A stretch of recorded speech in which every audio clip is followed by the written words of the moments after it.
അന്തരീക്ഷത്തിൽ വെച്ച് aerial interception നടന്ന് ഭൂമിയിലേക്ക് പതിക്കുന്ന അതിന്റെ അവശിഷ്ടങ്ങൾ കണ്ട് എന്ത് ചെയ്യണമെന്ന് ചില ആളുകൾക്ക് മനസ്സിലാവുന്നില്ല. പലരും അത് കണ്ട് പരിഭ്രാന്തരാകുന്നു. അടുത്തേക്ക് പോയി എന്താണ് സംഭവം എന്ന് നോക്കുന്നു. ചിലരത് എടുത്ത് സുരക്ഷിതമായി മാറ്റിയിടാൻ ശ്രമിക്കുന്നു. ഇപ്പോൾ യുടെ national emergency crisis and disaster management authority ഇതിനെക്കുറിച്ച് വ്യക്തമായ ഒരു അറിയിപ്പ് നൽകിയിട്ടുണ്ട്.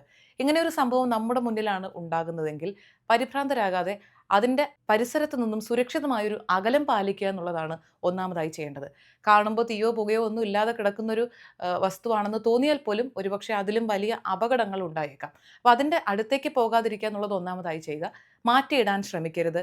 ഫോട്ടോ എടുത്ത് പ്രചരിപ്പിക്കാൻ ഒട്ടും ശ്രമിക്കരുത്. കാരണം ഇന്ന് വന്നിരിക്കുന്ന അപ്ഡേറ്റ് അനുസരിച്ച് അബുദാബിയിൽ മാത്രം ഇങ്ങനെ ഇതിൻ്റെയൊക്കെ വീഡിയോയും ഫോട്ടോയും എടുത്ത് പ്രചരിപ്പിച്ച 45ഓളം ആളുകളെ അറസ്റ്റ് ചെയ്തിട്ടുണ്ട്. അപ്പോൾ ചെയ്യേണ്ടത്, ഇങ്ങനെ ഒരു സംഭവം കണ്ടു കഴിഞ്ഞാൽ ഉടനെ തന്നെ എമർജൻസി ഹോട്ട്ലൈൻ നമ്പറായ 999 എന്ന നമ്പറിലേക്ക് വിളിച്ച് അതിൻ്റെ എക്സാക്ട് ലൊക്കേഷൻ അറിയിക്കുക. ബാക്കി കാര്യങ്ങൾ അവർ നോക്കിക്കോളും.